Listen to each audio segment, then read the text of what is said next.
All right. Good afternoon, families, or good evening, good morning, wherever you may be joining us from or reviewing the recording of this session. Thank you for joining us for this next episode or session in our Tribe Transitions webinar series. Today, we are talking about a very popular topic right now, which is residence life. I'll assure you before we get started that this session is being recorded and it will be available for on-demand viewing shortly after we finish this session. 1 to 2 business days would be my guess, but you'll be notified via email once this session is ready to go. We utilize the Q&A feature here in Zoom to ask questions, so please do drop some of those questions in the Q&A as we go along. We'll be covering both a presentation briefly and then answering as many questions as we have time for.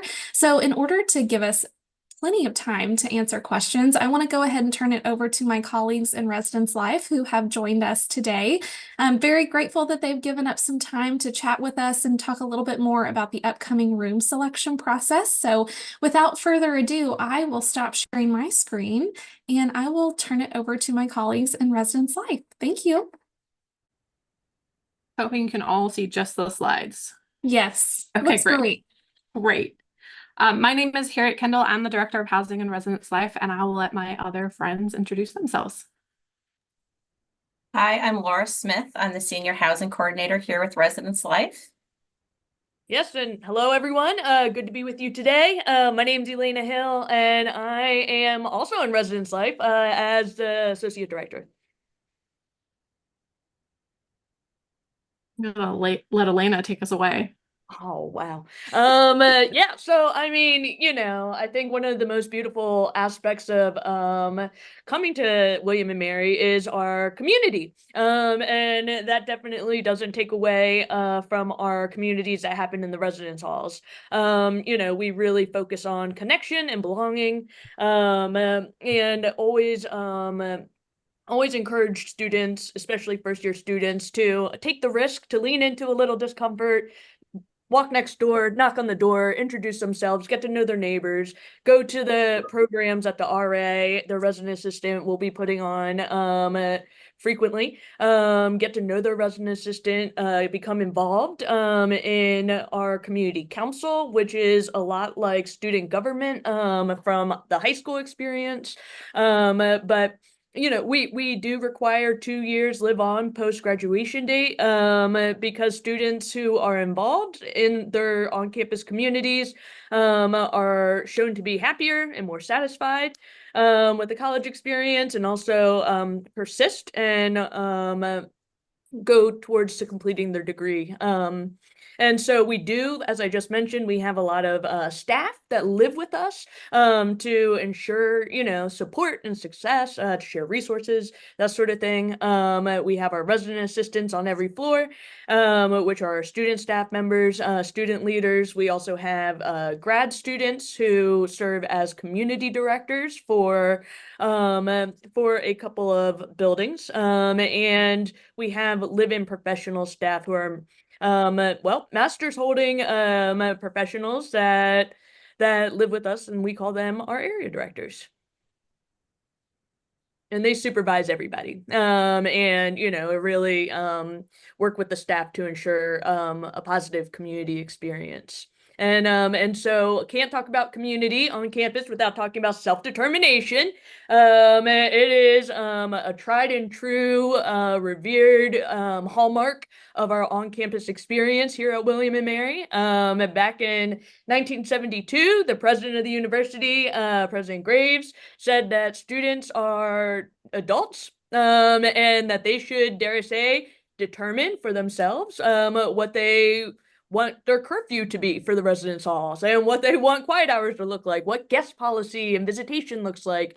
And so obviously we don't hold students to a curfew anymore, but we still have that carried into this time over 50 years ago through our shared living agreement expectations between roommates. We can find that on our website, and we encourage your students to take a look at it. And even before moving onto campus and living with us to consider what their expectations might be for living with another person, and what living in a room with another student, what that experience is going to look like and what they will need from another person to feel successful in their living spaces. Along with that, we have community agreements, which is where the whole floor community comes together and talks about, I mean, we're never going to get rid of quiet hours. So, like when do we need to, quiet down a little bit? And how are we going to hold each other accountable to these different things? Also, how do we work together in shared kitchens and other shared spaces? And kind of like what kind of expectations do we want each other in terms of like building relationships? Like are we going to have this expectation that we, have a hall dinner once a month? That sort of thing. And so, as I alluded to, we have hall governance. So the community councils were really born out of this self-determination policy, where they determine for the full building some of those different decisions that impact the full community. And so it is constantly evolving, but definitely proud of our roots at the beginning of it all back in 1972. So move-in is going to be here before we know it, and we know that lots of questions are going to start coming up with that. So end of June, I think June 27th, we are going to be sending out information to all students about move-in appointments, how to schedule their move-in appointment. That won't be the day they schedule it. They'll actually choose their move-in appointment early July. So pretty much just a week or a few days later, depending on what time they get to do their appointment. That appointment is critical because that is what allows you to enter our move-in line and come on through and get your key, get whatever we're passing out through those move-in lines, get things from orientation, from parent and families, things that are just kind of moving down the line. So it is critical because if you get to that line and you don't have a move-in appointment, or if you come early, you'll be asked to leave that line. And so we want to make sure that you and your student have that appointment so that you can enter that move-in line and kind of just come through it real quick, because then you're able to then proceed to your hall to start unloading and moving in and all the excitement. And with that, we do have color routed routes for all of campus. Those are not available yet to start planning, but they do come out in early to mid-July. And at that point, your student will also get their QR code for move in at that time also. And so that is all coming up on August 23rd. And so it'll be here before we know it. And so that is with the move-in piece. With that, when we're talking about move-in and thinking about move-in, every room has a standard mattress. They are all extra long twins for first-year students. And then they also have a dresser. Depending on the building, they either have a built-in closet or a dresser that sits in the room, which is movable depending on which building you're in again. And then there's a desk and a chair. And so there are those basic amenities. But if you're already shopping for bedding, you want to look at that extra long twin. On our website is also a really good resource. We actually just launched our new website back right before students were getting ready to look at halls. And so Laura and Elena worked really hard to get that all done in time. But that is all live and online. But if you go to each hall, so once your student has gone through room selection at the end of this month, they'll be able to then go to the website and see on whatever building that they're in, they can see what exact amenities are in their building, the location of where all the things are in that building, and it really kind of maps it out for them and allows them to kind of figure out what they are going to need and bring. And then so amenities is another big question, and laundry. And so laundry we have in all of our buildings, or depending if they're in a building that maybe is a complex, there may be a central location for laundry. They're able to use quarters or their ID. There's an online monitoring system, which is super convenient because it does tell them once they put their laundry in, it tells them that their laundry is getting ready to be almost done. And when it's done, encouraging them to kind of come back and get their laundry so they don't forget it. Highly encourage them to monitor it because students will, after some time of waiting, move that laundry out potentially, and we want to avoid that for them. You as parents are able to add more money to their cards if they give you the information to do so. And that's all through our Tribe Card services online. And then every building, we have custodial that comes through daily during the week. that will go through bathrooms, common areas, and really wipe down and sweep the floors, depending on the building. If your student is in a suite style room, and so what that means is that there is a double that's connected by a bathroom to another double, those students are responsible for cleaning that bathroom. Custodial will not enter a suite style room to clean the bathroom. And so your students will want to bring cleaning supplies for those. But we do provide toilet paper to those suite style buildings. They just have to pick it up from the duty office. And so the duty offices are also located in every area or potentially that hall. And so that it's just a quick walk for them to get things like that. So toilet paper, that's where they would get it from. But they will want to bring their own cleaning supplies, and we highly encourage that for them just to have on hand. Laura, I'll let you take it away with what to pack, not to pack. Absolutely. So for beds, definitely bring sheets and a pillowcase, blankets and comforters, pillows, storage items. A lot of those items students find really helpful to have very personalized to them, makes them feel more at home in their new space. Don't need to bring a lot of different changes since they'll be doing their own laundry. But definitely those items should be coming, along with bringing those bathroom towels, toothbrush, comb, shaving items, any of those personal items that they would need to prep for their day.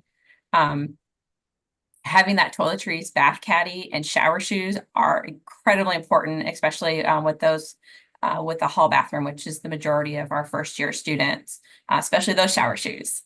They're going to need that laundry basket to cart their laundry back and forth. As Harriet said, with our folks in our suite bathrooms, they're going to need bathroom cleaners, and disinfectant wipes. All the students are going to need something to dust their rooms with. Sometimes windowsills, just living in any space, just having that ability and those tools in the room to just keep their space clean. Broom and dustpan is always helpful. And I haven't met a student yet who didn't need paper towels in their room to do all the things. But those are just the basics that students should be thinking of for in their room. Electronic wise, students are welcome to bring lamps. Headphones really help, especially when you have a roommate. If you're listening to music, working on class, just helps with just that positive interaction with roommates sometimes when you have different things that you're doing. We do allow small refrigerators in the rooms.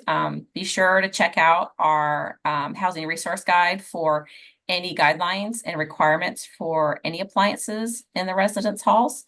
There is a specific part there for refrigerators. They all have to be Energy Star rated. If you prefer not to bring your own, you can rent those through Dorms Direct. And they also have microwaves you can rent from them too, and some other items. So be sure to check them out. Students do find having a small vacuum helpful, and often a fan and surge protectors. We do not allow extension cords. If there's any kind of extra cord in the room, it needs to be a surge protector for fire safety. Just remember, leave the extension cords at home. Don't bring them in.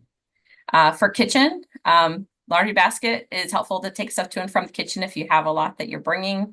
You can bring different pans, pots, whatever your student needs. Sometimes there's also things available in the common kitchen that the community has agreed that they can share. But if your student has specific items that they would like to use, they're welcome to bring that and store it in their room. Students and families do find flashlights, batteries, basic tools helpful.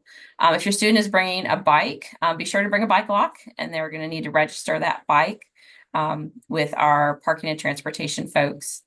And students always remember personal documents, passport, vaccines, cards. Also, if they're going to be working here on campus, they're going to make sure that they have their Social Security card with them. As a reminder, when you get hired at William & Mary, you have to bring your originals. You can't bring copies. So definitely make sure they have those items with them for employment if they may be doing that here on campus. I'd say another important item, I know especially for myself, even living here in Williamsburg, is an air purifier. We get a lot of pollen in our area, and our halls are surrounded by a lot of trees. And so depending on your student, that might be a key item to pack. I've had them in my offices too. So just something to keep in mind that we do allow air purifiers. We don't allow personal air conditioner units, but air purifiers we do. So things not to pack. Candles not allowed, even as decorations. The fire marshal will remove those if he sees them, and students will definitely get dinged on those. As I mentioned before, do not bring extension cords. They're not allowed.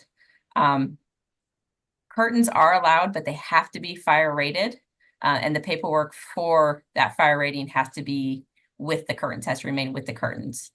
Halogen lamps are not allowed, neither is incense. And any items that require open flame is not allowed, just like smoking and vaping is not allowed in our buildings. Anything with an open flame is not allowed. Scented plugins are on the no-go list, as well as electric scooters and bikes. They cannot be brought into the buildings. They have to be stored outside 24/7. We do have a full list of prohibited items on our resource guide that is on our website. Please consult that if you have any questions about whether or not you can bring something in particular. So regarding kitchen appliances, there are a number of them that are not allowed to be kept in the rooms, but they can be stored in the residence hall kitchens, like air fryers, bread machines, crock pots, immersive coil hot pots that are not thermostatically controlled, rice cookers, hot plates, toaster ovens, all the things listed there. Those can stay in the common kitchen, but they cannot be stored in the student room. So just if you have any question about any particular type of device, if it's not listed there, just email us and we'll be able to answer you back. The items that cannot be charged in the rooms cannot bring electric bikes, electric scooters, electric skateboards, hoverboards, or any similar item inside of the residence hall. It is a fire safety issue. We do not want those fires to be started in the halls. With the caveat of devices that are approved by Student Accessibility Service for disability accommodations, they are permitted, but that has to go through a process. So if your student is considering bringing those items for a non-disability related reason, just make sure they know they have to keep it outside.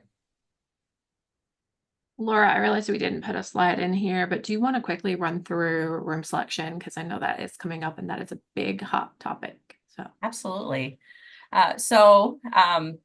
The majority of students have already submitted their housing contracts, which the initial deadline was May 31st.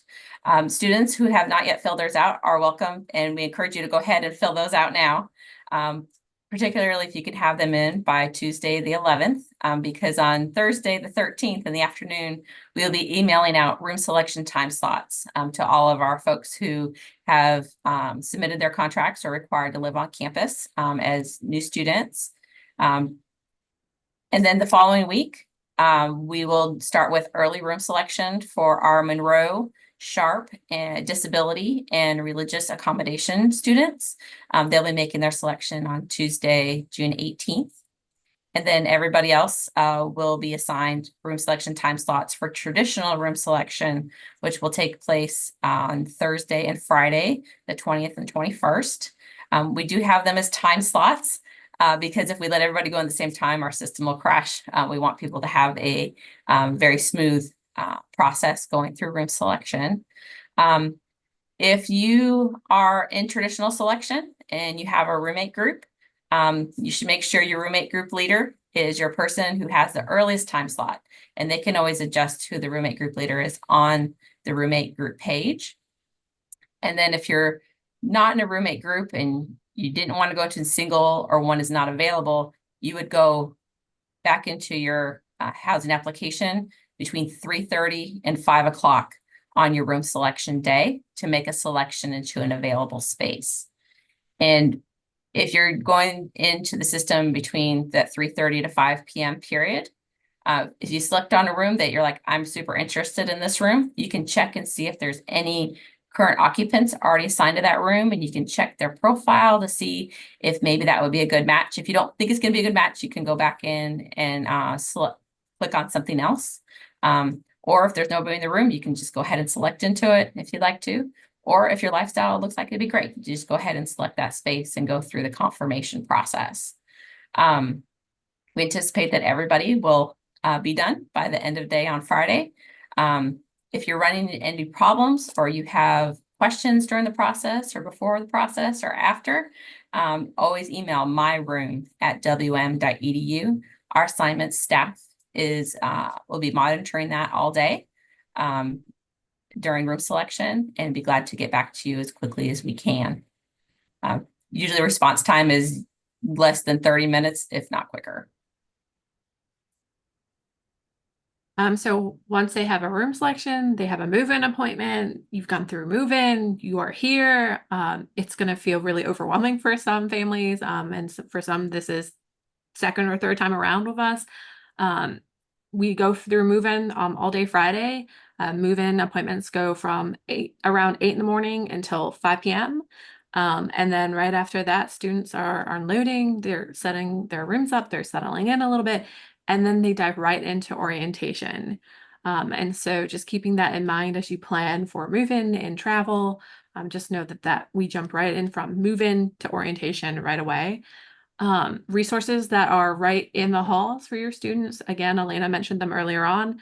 We have our full-time area directors that will be floating around the areas during move-in. And so if there's any issue with move-in or something that's happening in the hall, the area director is a great person to connect to, or our head residents. So our community directors or community coordinators that are throughout the areas, and along with our resident assistants who our students are in each of those floors, they will all be in those areas during move-in also to help. The best way to find a lot of our staff on that day, they're either in a black polo or in a teal shirt.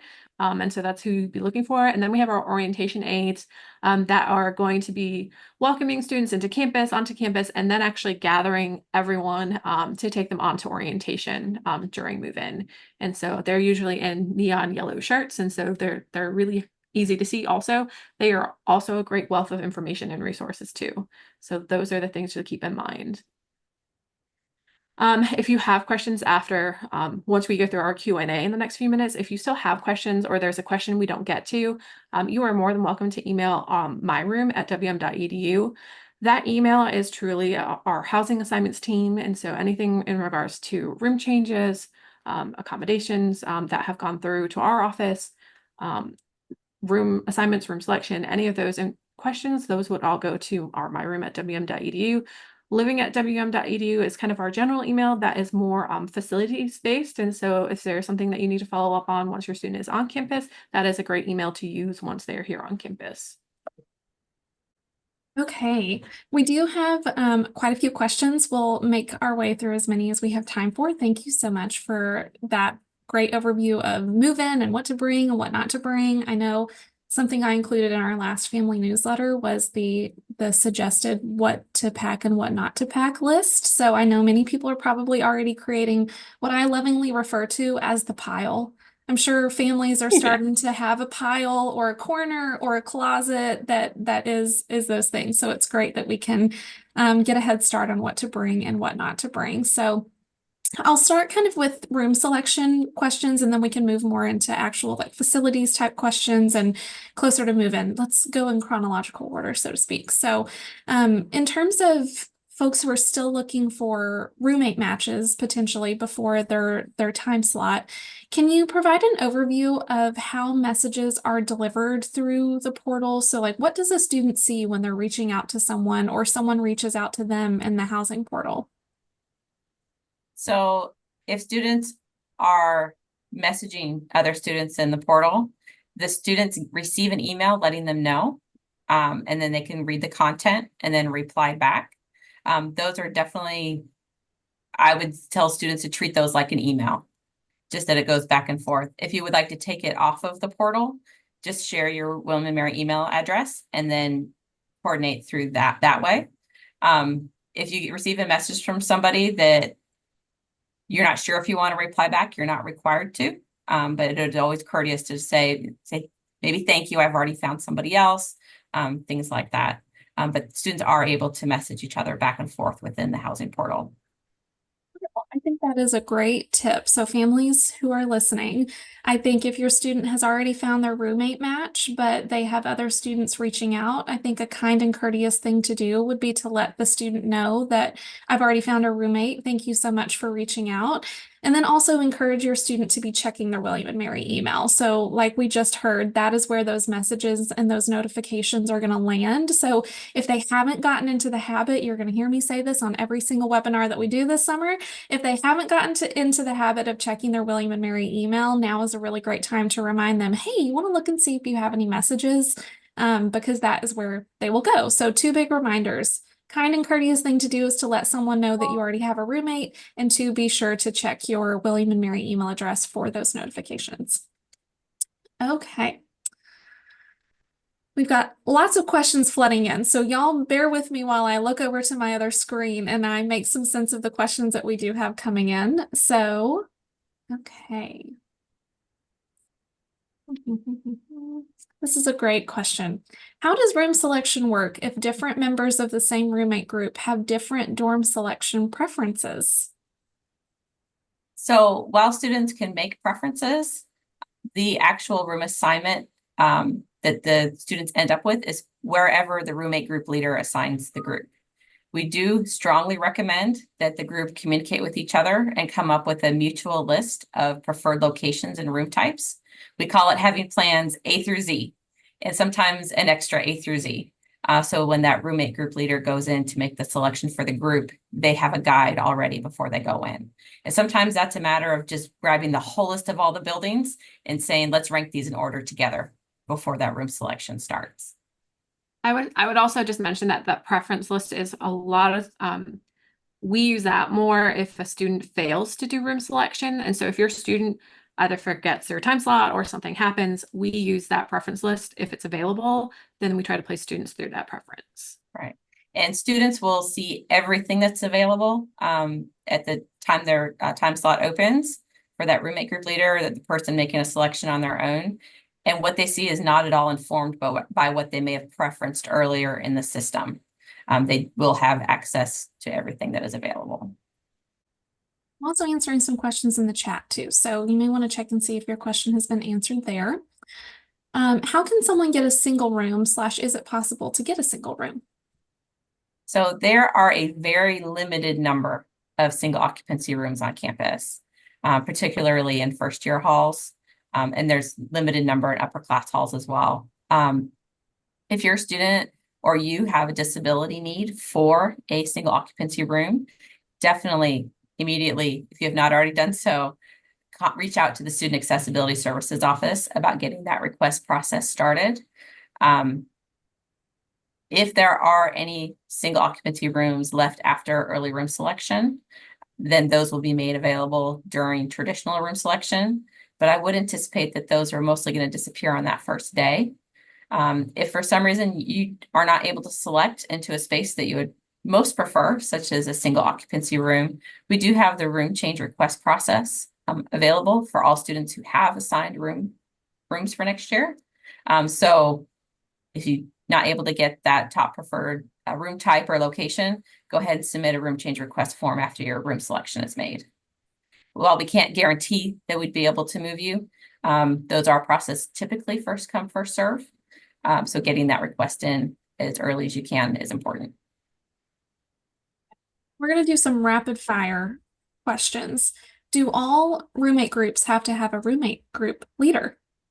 Yes. Yes, they do. Okay. You just kicked me back up to the top of my list. How is the roommate group leader chosen? So whoever creates the roommate group is initially the roommate group leader, but the person who is the roommate group leader can always return to the roommate group page and designate a new leader of the group, of anybody who's in the roommate group. So when they're selecting on room selection day, time slot, etc., are they selecting a specific room or just the residence hall? A specific room. And then the roommate group leader will assign people to specific bed numbers within the suite or room. Yep, the actual rooms. Can you provide another brief overview just of the room selection process if you do not have a roommate selected at this time? Absolutely. So if you're interested in a single and finding out if there is one available when your time slot opens, definitely log in when your time slot opens and check and see. If there's not one there or you don't want to go into a single, log in to the housing portal and go into your housing application starting at 3:30 on your room selection day for traditional room selection. And from there, you'll be able to select into an available space. We do have spaces for all of our first year students in first year housing. We're not going to run out. If you run into any difficulties that you're not expecting there, please reach out to us at My Room so we can take a look. But we've not had any difficulties with folks being able to find and see a space there to select into while we've done self-selection in the past. Move us on from room selection. There are a ton of really great resources on the Residence Life website, so I've put some of those links in the chat. I'll make sure that those links are also in the description of the video once this is uploaded. And all of these links are in some way, shape, or form embedded in the Tribe Guide checklist as well. So by reviewing the room selection and housing information in the Tribe Guide checklist, it'll lead you to a lot of the information we've discussed today, which are detailed guides on what that timeline is, how to go about if you don't have a roommate. There's a whole section that's called Don't Have a Roommate with a question, which is lovely. So would definitely recommend that you spend some time there, but we'll move on to some more of the bring versus not bring, more logistical questions there. We had a few questions about bikes. So where are bikes stored? Is it always outside? Do students store bikes inside? Is there anything special that families should know about when their student is considering bringing a bike to campus? So bikes are stored outside. There are bike racks at every building and complex. Students should be registering their bike with parking and transportation.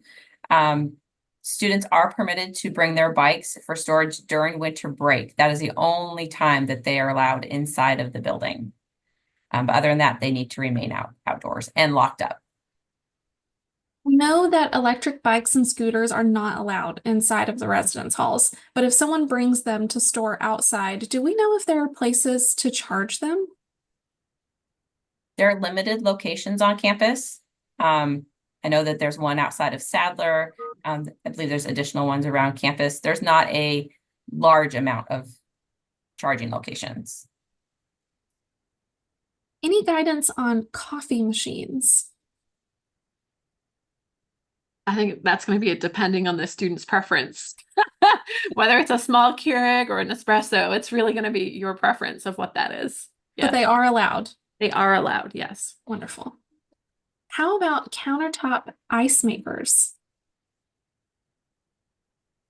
I don't know that. I don't think I've ever been asked that I question. didn't read it on the list of prohibited items.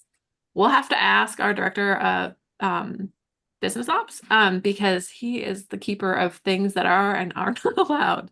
So we will look at it and then we can post something about it. Wonderful. Yep. Are there blinds on the windows? So typically in all of our locations, there are blinds. That's part of the inventory for the room. Couple questions about beds raised versus not raised. Are all of the beds raised, or can they be raised to fit furniture, etc., underneath? So the beds can be raised up to 30 inches of clearance underneath, which typically will fit a dresser underneath. If students are looking to loft their beds, though, students are not permitted to bring their own lofts. They do have to rent those through Dorms Direct. And I know that that's a question that comes up often for new families, is that it's more a safety reason of why we don't allow personal lofts anymore. Are rugs allowed? Yes, rugs are allowed. The homier you can make it, yes. For sure. Something I always like to remind families, though, at this point in time is whatever you bring with you on move-in day will also have to eventually be moved out. So it's always a good practice to think critically through what are the things I'm going to actually use or need, as opposed to what are the things I think I may use or need, which I know is very hard at this stage. It's very exciting to walk into your stores and you see all the things and you want to have all the things, but just nugget to keep in the back of the brain is that whatever comes in will have to come back out at some point.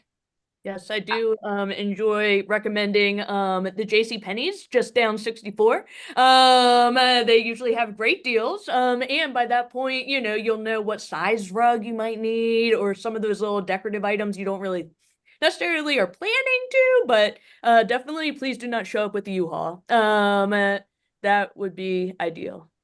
Yes, we definitely say no to the U-Hauls coming into the move-in line and one car in the move-in line as well. So that's something to keep in mind, which more guidance about move-in and that actual logistical process will come later in the summer. So there'll be time to answer some more of those really nitty-gritty questions like what's the best container to put all the things in to carry them up the stairs. We will get to that point in the summer eventually for sure. Okay. Do you all have any advice on the type of fans that work well and do not work well in the halls? I would say anything that's compact is usually easiest, or that doesn't have a ton of moving parts. Because oscillating fans can be difficult, especially if they vibrate at all. So one-piece units, I think, would be the most advantageous.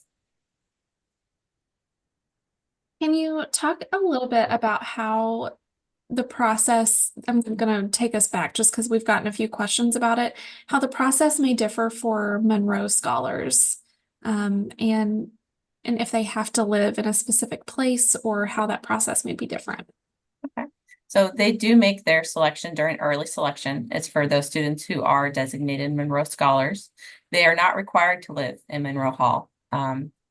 Nor are they guaranteed to be able to live in Monroe Hall if the interest for Monroe scholars is greater than the number of beds we have at Monroe Hall.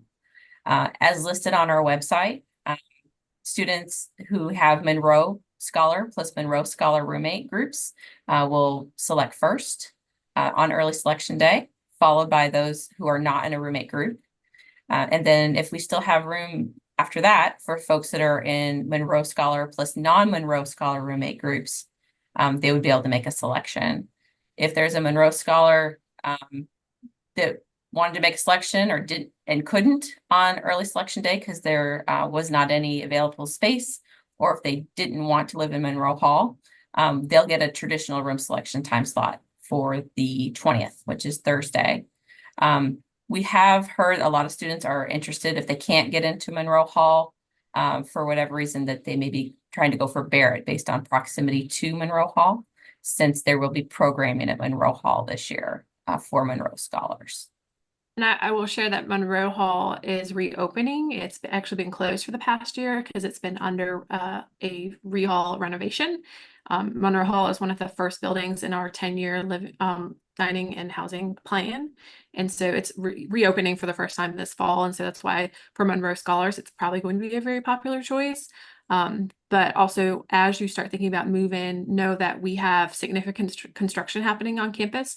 When you come onto campus, we have the Westwoods, which is 4 brand new buildings that will be opening fall of 2025. And then over Lemon Hall is an option for first-year students, and just knowing that there is also a building being built in that area. It's actually the 3rd building to Lemon and Hardy.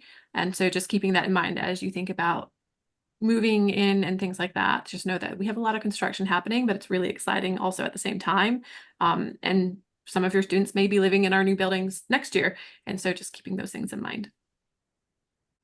Okay, we have a couple groups that move-in may look and feel a little bit different for. One we've talked about before is pre-orientation programs and how some of those back up to the move-in day, and also fall athletes who may have already been living on campus for summer training and things like that. How will move-in look for those different groups who may already kind of be here but not be in their actual assigned room for the fall? Absolutely. So I'll start with pre-orientation programs. Typically that's Pathways and for 7 Gen. They do have a process where they can come in on that Monday, which is the 19th of August, to drop their items in their rooms and then return the keys back to us that morning. And then they will do an official regular check-in on Friday with everybody else. We will send them specific information to their program and their check-in process. So we'll definitely get them covered. All the communication will go out to them specific to their situation. Regarding athletes who are here early and over the summer, if they are here for summer session 2, they will be with us in summer school housing. If they're coming, I believe it is that last Monday in July through into the fall, they'll move into transition housing. And then on August 18th, they will have an official move-in appointment to move to their academic year space. So they will move into that academic year space this Sunday before traditional move-in. Thinking through some of our out-of-state families, and this may be more of a me question, but we can see. If students move in on Friday, about how much time do they have in their room to get their room set up before they'll start those orientation activities that evening? And then there's a question about family orientation, which I'm happy to take after we cover that one. It will just depend on what time they choose their move-in appointment. So if they choose a 9 a.m. appointment, they pretty much have all day to kind of unpack and get settled in, or even run out to Target in town to grab things that they may have realized they forgot. If you choose the last available appointment, which I think is like 4:45, you won't have a ton of time between move-in and then orientation events starting, because the orientation aides are pretty quick to come around the halls and kind of grab everyone and get going with orientation. So it depends on how quickly you want to move or if you want to take your time. So, but there is a range of appointments. And I know it also depends on where families are driving from. We have families that are here the night before in hotels and they choose the first appointment. So they literally have all day to unpack. And then we have families that are coming from Northern Virginia or North Carolina that choose a later in the day afternoon appointment just based on driving time. So it's really up to the family and the student. Yeah. And along that vein, will you see them after you move them in? It depends, right? So it kind of depends on that same thing that Harriet just said. So if you have a morning appointment, that means you have time to run out to the Targets and the Walmarts and to go have lunch together, or maybe even have dinner together before some of those orientation activities like really kick off. If you have a later appointment, you may not have as much time. So it may be getting them as settled as possible. And then you do a quick trip to Target and then you say goodbye once or see you later once you come back from that quick run. For families, family orientation will take place the next day on Saturday, August 24th. That'll be approximately like an 8 a.m. to 5 p.m. affair. So that will be an all-day affair for families. Family orientation is optional, so it's not mandatory that you all stick around, especially if you have to get home or you have to make travel arrangements.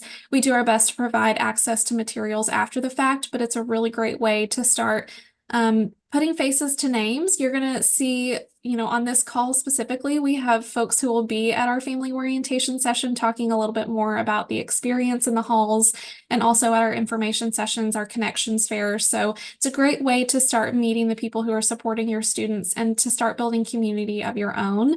But it's not mandatory. I like to tell families orientation is an enrollment requirement for your student, but you attending orientation is not. So it's really just up to you all and whatever works best for your family. But we also had some question about cars. Are students allowed to have cars? And then if they're not, how do they get around Williamsburg to get the things that they may need? I guess I can take that. Students in their first 2 years are actually not allowed to have cars on campus unless they have some kind of special permission from parking services. Residence Life has nothing to do with that process. That is a process through parking and transportation. But with that, we do have a partnership. Transportation and Parking has a partnership with the Watabus, which essentially students can hop on and it can take them all the way up to the outlet mall if they wanted to, which is a couple of miles down the road, but it does get them places. And then if you go to the Transportation and Parking website William and Mary's website. It will link you to the schedule, where the stops are. It links you to a campus map. It tells you where students can get on and off throughout campus. Also, we have upperclassmen that live out in the graduate complex that utilize that service sometimes to get further into campus. So there is an option with that. There's also Uber and Lyft. Those options exist in town also. We had to use it recently in my household because we dropped off a car and realized we needed to get back. And so there are options like that in town also. It just depends on the student's preference. Students receive mail or packages, specifically from Amazon. There is a central location on campus that students can go pick up their mail from. It's actually in the Sadler Student Union Center. And so it's pretty centralized to campus that they're able to come and pick up their packages. Students' addresses, correct me if I'm wrong, Laura, for mailing will roll onto their housing portal in early August. And that's the address that they would use for any mail being sent to them, whether that is mail, bills, or things, packages. That is the address that they would use. And that address that they get is actually their address for the entire time that they're here at William and Mary. That won't change year to year based on location. It's based on the individual student. So once you have that address, that is theirs for the 4 years that they're here. Absolutely. When students log into their housing portal, they should look at the lower right-hand corner, and that would have their CSU address information there. As Harriet said, that's usually early August. Sometimes they're a little bit later than that, but it should be there pretty close to move in. Postal Services does ask that people not send a ton of things beforehand. They do have limited space. So it is better for them and for sorting and for space if most of the items are sent after move-in. But also during move-in, that's where you will find the gaps of what your student may want or need in their residence hall in their room. Yeah, and once the package arrives, they get an email notification to their William and Mary email. So again, important to keep checking that email because that will tell them, hey, your package is here. You should come pick that up. So I'm not the only one reminding students to check their emails. It's a very important Yep. place where very important reminders come, especially if you send a care package to them, it will come to their William and Mary email that they need to pick something up. So, can you provide another overview? I think we covered this in the slides, but just another general overview of what is the best way for a student to learn more about the different halls that are available to them to select from? So how do they learn about the halls? And is there anything else maybe they should know about the halls that's not available on a website for them to help decide what community they want to be a part of or where they want to be on campus? I would say that our residence hall website is very comprehensive. Each individual building lists the amenities there, location with a map, and then the community amenities that are right around it. Also listed there are the floor plans by floor with a description of what they can find on that floor as well. And it also says what type of room types there are. The floor plans are pretty detailed, showing where the rooms are and if there's a connecting bathroom, those sorts of things. On our residence hall website, students can also filter. So if you're looking for just first-year student buildings, you can just click the first-year student button. Also for returning students, which is also good for transfer students to select there. Graduate students can select theirs as well. And then for our older students in future years, if they're looking for fraternity sorority housing, there's also, you can filter by that. If students are looking for gender inclusive locations, they can also filter by gender inclusive options. And I'm just going to provide a brief overview of if you're like, the website is so comprehensive, but I'll tell you what you can find there just because we have a couple questions that I think this will cover. So I dropped the link in the chat of where you can hop onto and see all of the different residence halls, which again, you can filter by first year, transfer, gender inclusive, all of those pieces. It'll tell you a little bit about the hall at the top of the page. It'll provide a map, so it'll show you where on the map the residence hall is located and information about accessibility. So right now I'm looking at Bryan Hall, and it tells me that it's located next to Wawa. That's an important thing that a student may want to consider when making their choice, right? That it's conveniently located to the very cute Starbucks that we have here on campus and Wawa. So all of their caffeine needs right there outside of their hall. Then it has the list of amenities. So it has, this is co-ed housing. Is it air conditioned? So if you're curious if a hall is air conditioned or not, you will find that information under amenities. Talks about laundry and where students will be doing laundry, if it's located in that actual hall itself, or if it's located adjacent in a different hall. It talks about hall and suite baths. It talks about all of the different amenities that are specific to that hall. And then you have your floor plans, your lower level, your first, second, and third, and then furniture specifications. So if you want to know about the desk, the dresser, the wardrobe, the mattress size, just a reminder, they're all XL twins. But if you forget and you're curious, that's available on those residence hall pages. So lots of the questions that we got were specific about, is there air conditioning? Is there not air conditioning? Is there laundry in this hall? Is there not laundry in this hall? Really the best way, and especially as your student is navigating this process, is to just familiarize themselves with the different first year or transfer housing options and just read through those amenities, and they'll be able to see for themselves what those different options are. Okay. We have still 68 open questions. I knew we were going to run out of time because this is a very popular topic. So I think I will leave with one question if maybe all three of you could take a stab at answering. One, our contact information, we can post that again in the chat. I will as they're answering the question, so you can reach out to us. You can always reach out to families@wm.edu, and we'll do our best to answer the question if we can, or if we need to point you over to Residence Life, we can do that as well. But my last question would be, I think right now is a little bit of an anxious time for students and families as they're navigating roommates and finding a roommate. And do I try to have a random roommate? And then where do I live? What hall do I pick? How do I know what hall to pick? What advice do you have for families as they're having conversations with their students about these important choices that they're going to be making over the next couple weeks? I would say if you're interested in pre-selecting a roommate, absolutely go through whatever social contacts you have through social media, also through our housing application on the roommate group's suggested roommate section. But if for some reason you're not able to connect with somebody as a roommate to go through room selection together, you're in good company. Typically only about half the class pre-selects roommates before going into room selection.